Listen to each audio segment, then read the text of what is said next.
Looking to pick up your very own custom sleeves? Well, look no further. Go to yourplaymat.com where you can choose to have your very own image on the back of sleeves, or you can choose from their amazing range of pre-designed artwork ready and waiting for you. Get them shipped directly to your door and use the affiliate link and discount code down below to get 10% off. What are you waiting for? Go and grab your custom sleeves from yourplaymat.com. What's up YouTube, Dal here from Zephyr War Games, bringing you today my second place Invoked, Dogmatika, Yugioh, Despia. Now I know that's a lot to take in, and it isn't the most groundbreaking of decks in the entire world, but I thought I'd kind of showcase this deck, show you what it can kind of do, and go through the list in general, because it did actually do incredibly well at locals, and it's got some nice synergy that I think is cool to kind of know, especially when a ban list is looming that could change any engine within this entire deck. It's always nice to know that you've got alternative backup options as well. So also shout out to the Traveller. So I took inspiration from their list and kind of added in my own little changes and tweaks for my personal playstyle. So with all of that out of the way, let's dive into the profile now. Of course, triple Alistair is what it is. It's such a good normal summon, and this card actually helped out loads in the pure fact that so many people were shotgun negating this early on. So many people wasted their Ash on this, their imperms on this, and then the best thing about that is, as long as you've got the ability of getting it into Jester, which then gives you the field spell, you've then got the ability to fusion summon it into Macabre. So even without this, you're still good to go, and as all good Invoke players do, you always open up the invocation anyway. For the Yugioh package, we've got the one Wendy, the one Dragon, the one Hedgehog, the one Genius, the one Squamata, and of course the one Beast. Now this is pretty much all you needed. They all pretty much served the same balance. I think the one that I used the least was probably Wendy, but it was more so Genius was pretty cool to kind of double negate off of the back of something like App Cologne. And if you were to, and I was highly tempted to put in a Shekanaga, because what I really like about this is if you play Yugioh Fusion, you send Hedgehog and you send Genius. You get the negate off of Genius, and then the Hedgehog gets you the add. So then you add Beast or Dragon, and that then means that straight away you've got an instant negate for your Shekanaga, protecting all of your future plays going from that point on. For the Dogmatika package, we've got 2 Ecclesia, 1 Philidius, and 1 Maximus. I minimise this as much as possible. I'd probably take out 1 more Ecclesia. It's not massively necessary, and what I would put in is I would put in 1 Golden Lord, and I'll explain that a little bit later on. But obviously all these put in a lot of work. Philidius being that hand trap kind of effect, so if you were worried about Evening, if you worried about someone just wiping out your entire back row or Dark Lord no more, then Philidius gave you a nice back row. Now what I kind of did going into this is I wanted the balance between having back row and front row so that I didn't just get wiped out by 1 card in its entirety, and that's kind of where the Dogmatika package comes in, and of course everything else to kind of get you to your schisms and make your plays that way. For the Despias, again, I minimised this where at all possible, and we went with 2 Jester and the 1 Drama. Now, I only own the 1 Drama, but Drama put in, again, a lot of work today, because what a lot of people kept forgetting was the effect of when it's used as fusion material to summon itself. So if you use this with Invocation to make Kaliga, or if you use it to banish it in general with your Schism, you get the effect of Drama to come back as well, and then it becomes a 3k that can also negate, and it put in a lot of work.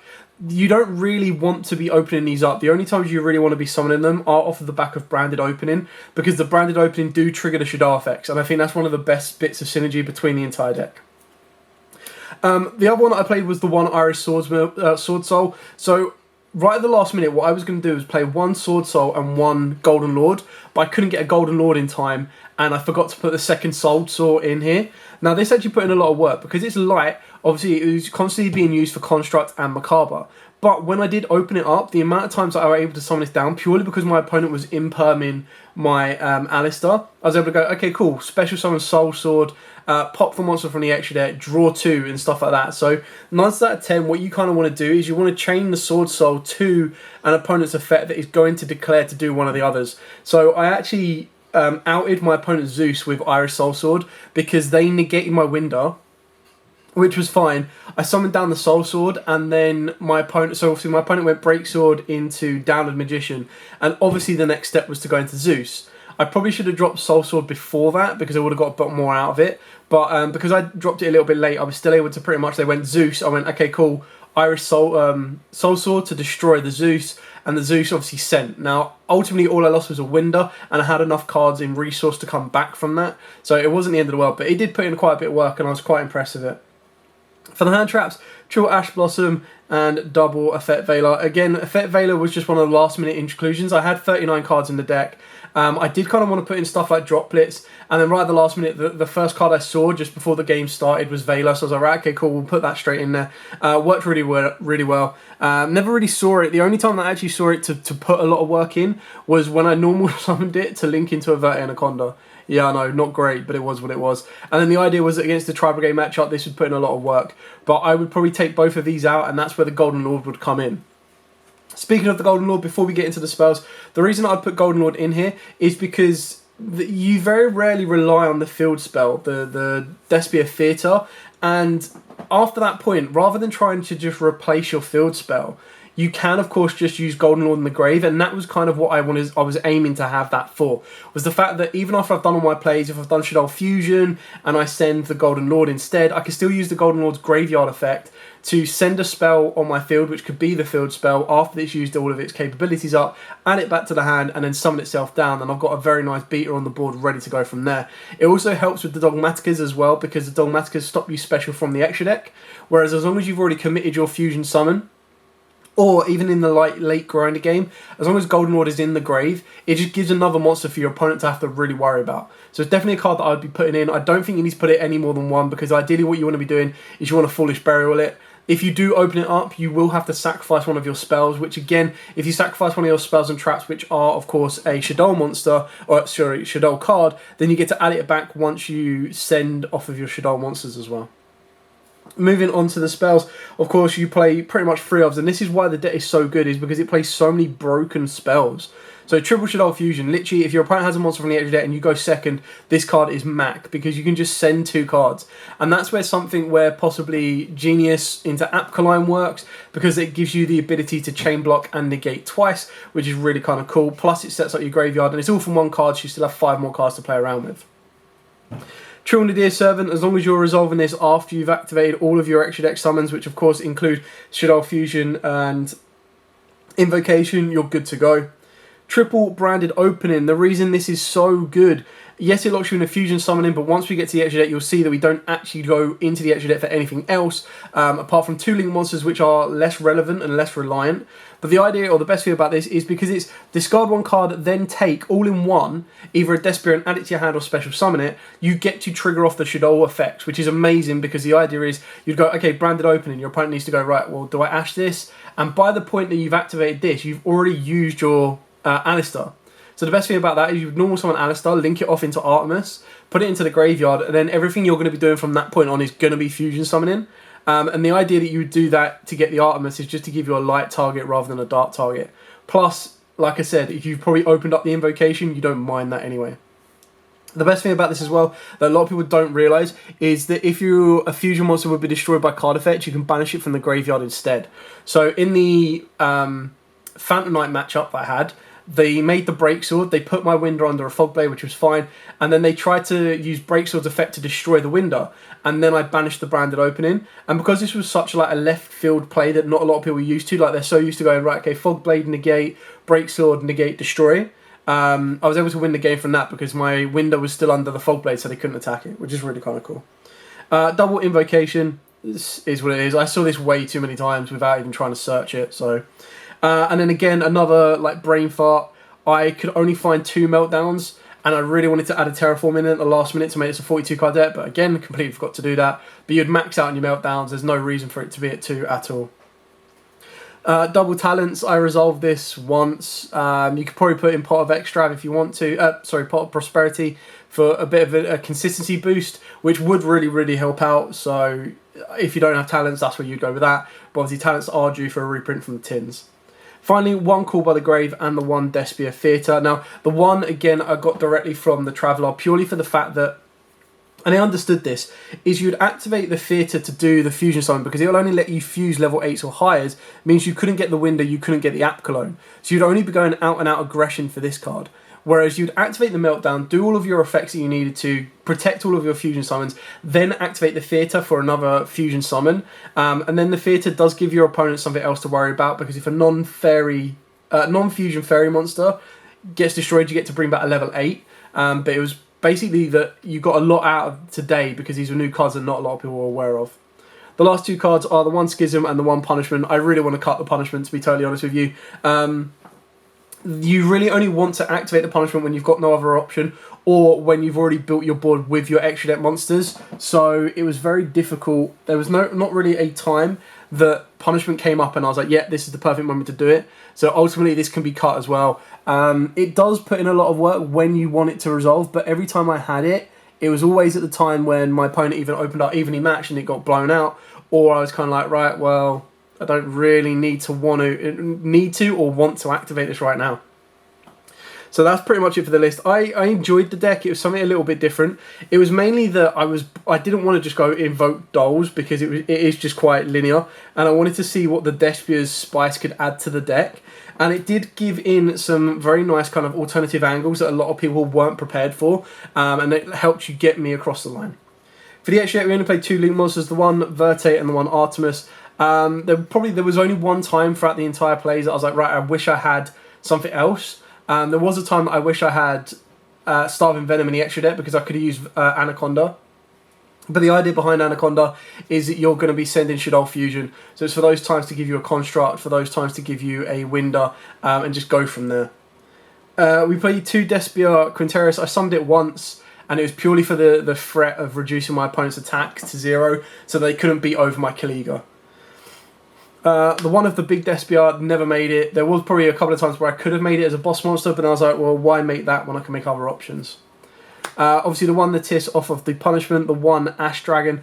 Arguably, what I'd want to do is I'd cut a Quinteris down to 1, and I'd definitely want to be putting in the Predaplant that lets you search during the next standby phase, because that was another way of getting to Shaddoll Fusions, which is really kind of cool, because you'd activate the Nadir's Servant and send it. The only times it wasn't very cool, which 9 out of 10, even when you're activating the Nadir's Servant, you want to send App Cologne. So it came up on a rare occurrences, which is why I wasn't that worried about it.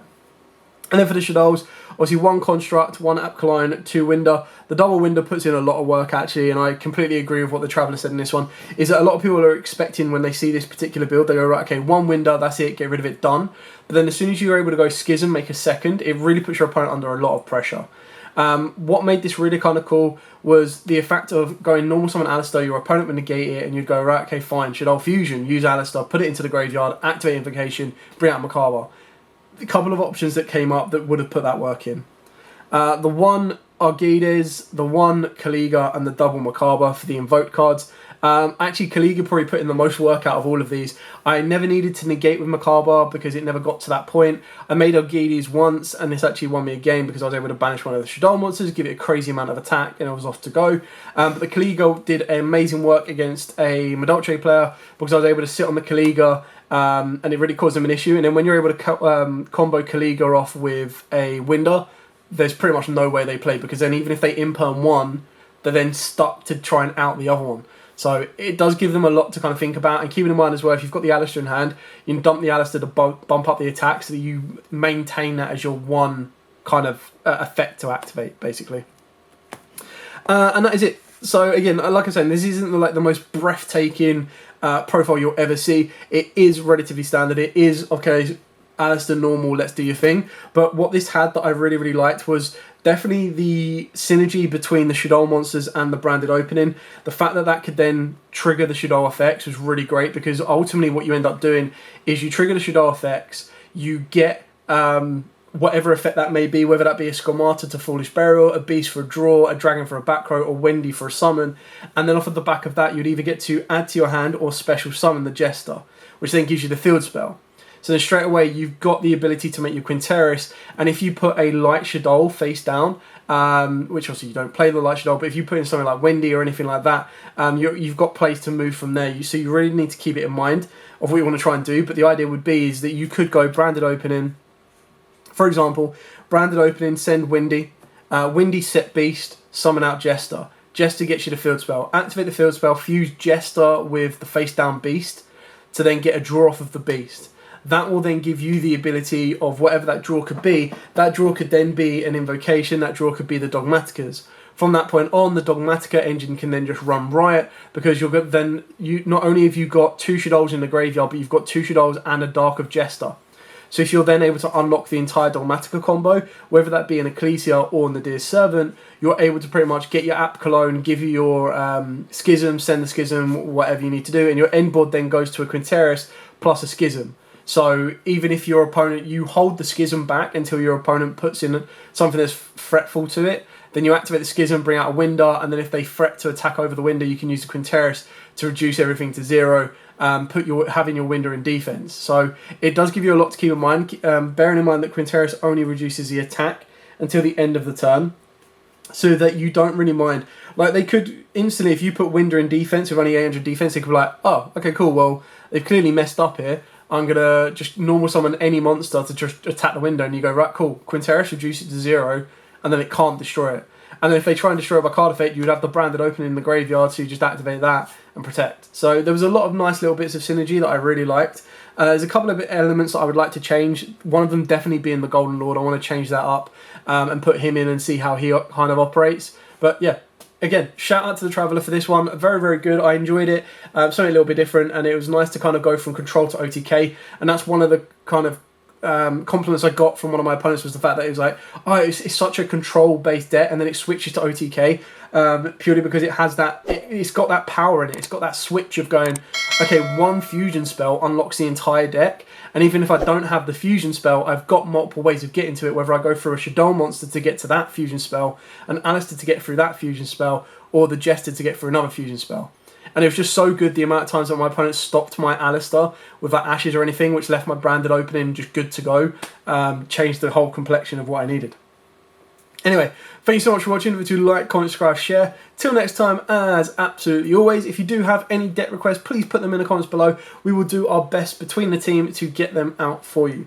As absolutely always, guys, stay safe. And of course, happy dueling. Looking to pick up your very own custom sleeves? Well, look no further. Go to yourplaymat.com, where you can choose to have your very own image on the back of sleeves, or you can choose from their amazing range of pre-designed artwork ready and waiting for you. Get them shipped directly to your door, and use the affiliate link and discount code down below to get 10% off. What are you waiting for? Go and grab your custom sleeves from yourplaymat.com.